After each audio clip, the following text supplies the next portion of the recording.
Hello everyone.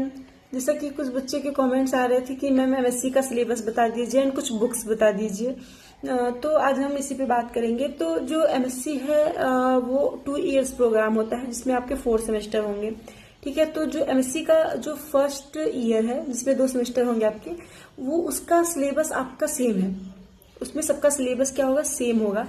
But जब आप second year में जाओगे, ठीक है, तो उसमें आपको स्पेशलाइजेशन चूज करना पड़ता है। एक सब्जेक्ट आपका स्पेशलाइजेशन चूज करना पड़ता है। ठीक है। तो वो आपको थर्ड सेमेस्टर में करना पड़ेगा। अभी फर्स्ट सेकंड में नहीं करना पड़ेगा। फर्स्ट सेकंड में आपके सिलेबस जो कि है वो सेम रहेंगे। अगर फर्स्ट सेमेस्टर में हम देखें तो फर्स्ट सेमेस्टर में जो आपका सिलेबस है उसमें 4 पेपर होंगे आपके, एंड एक प्रैक्टिकल होगा और एक आपका डिजर्टेशन वगैरह रहेगा। ठीक है। तो जो 4 पेपर हैं आपके, मैं वो बता देती हूँ एक बार कि क्या क्या है आपका सिलेबस में।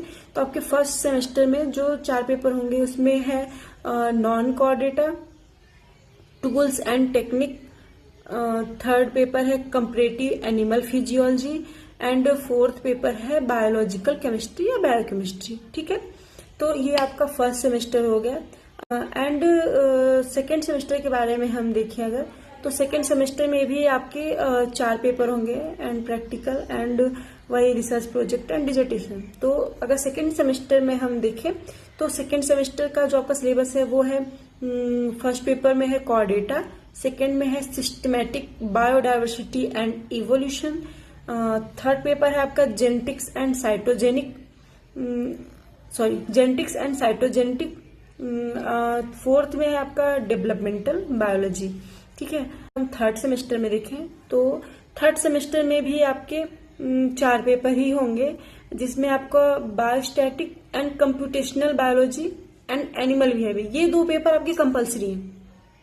ये 2 पेपर्स आपके कंपलसरी हैं, biostatics and computational biology and animal behaviour, 2 compulsory है। एंड उसके बाद आपका कुछ पेपर के नेम दिए हैं, उसमें से आप चूज कर सकते हैं 2 पेपर, वो इलेक्टिव पेपर होता है, वो आप चूज कर सकते हैं। ठीक है।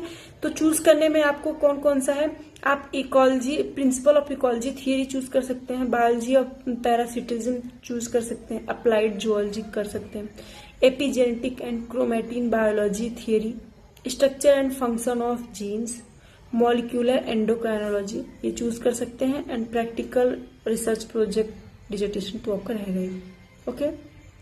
एंड अगर आप 4th सेमेस्टर में जब जाएंगे तो 4th सेमेस्टर में आपका जो 4 पेपर होगा वो आपके स्पेशलाइजेशन होगा, और स्पेशलाइजेशन आपको चूज करना है कि टीडी कॉलेज में स्पेशलाइजेशन जो अवेलेबल है मैं उसके बारे में बताऊंगी।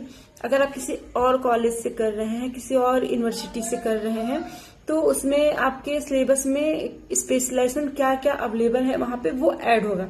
बट मैं टीडी कॉलेज का ही बताऊंगी। टीडी कॉलेज में अगर स्पेशलाइजेशन की बात करें तो टीडी कॉलेज में आपके entomology, fish biology, cell biology and environmental biology and toxicology, ये 4 स्पेशलाइजेशन अवेलेबल है टीडी कॉलेज में। कौन कौन से हैं फिर से एक बार देख लेते हैं। Entomology, fish biology, cell biology and environmental biology and toxicology, ये 4 अवेलेबल है।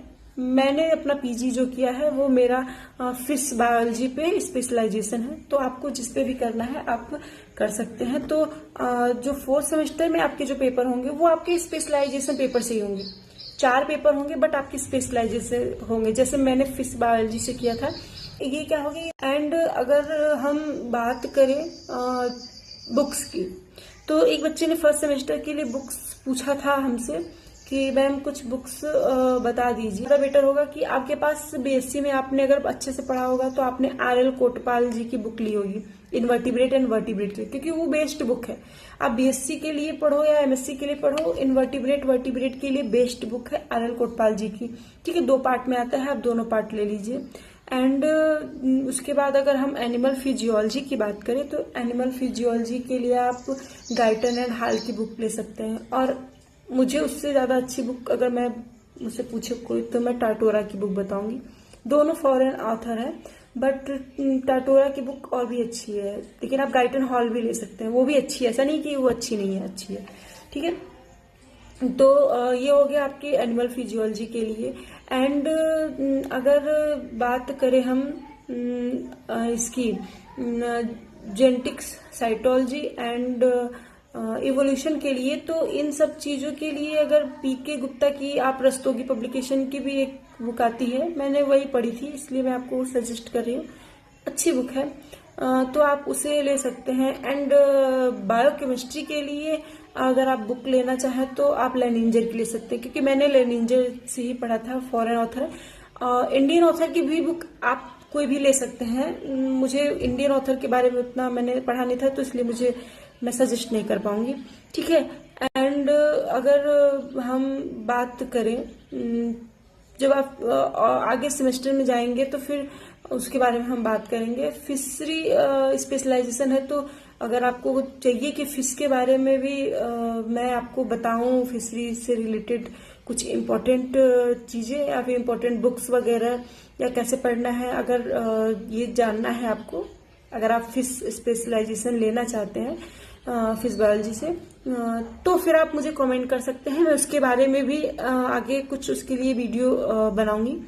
एंड मेरा फिश बायोलॉजी है, इसलिए मुझसे फिश बायोलॉजी के बारे में ही पूछिएगा, ठीक है। Entomology, cell biology, environmental biology से मेरा स्पेशलाइजेशन नहीं है, इसलिए मुझे उसके बारे में नहीं पता, क्योंकि स्पेशलाइजेशन होने के बाद आप उस चीज के बारे में अच्छे से जान जाते हो। लेकिन अब जो चीजें मैंने पढ़ी ही नहीं है, उस चीज के बारे में मैं ज्यादा नहीं बता पाऊंगी, इसलिए आपसे रिक्वेस्ट है कि आप मुझसे फिश बायोलॉजी के बारे में ही पूछिएगा, और बाकी जो स्पेशलाइजेशन है उसके बारे में मुझे ज्यादा जानकारी नहीं है, ठीक है।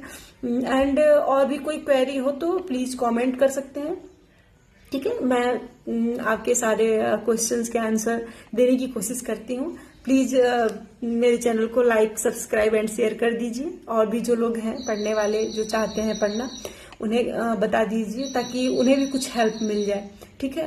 एंड आई होप आपको मेरा वीडियो पसंद आता होगा, मैंने जो बातें बताई हैं, जो जानकारी दी हूँ, आपको अच्छा लगता होगा, तो प्लीज सपोर्ट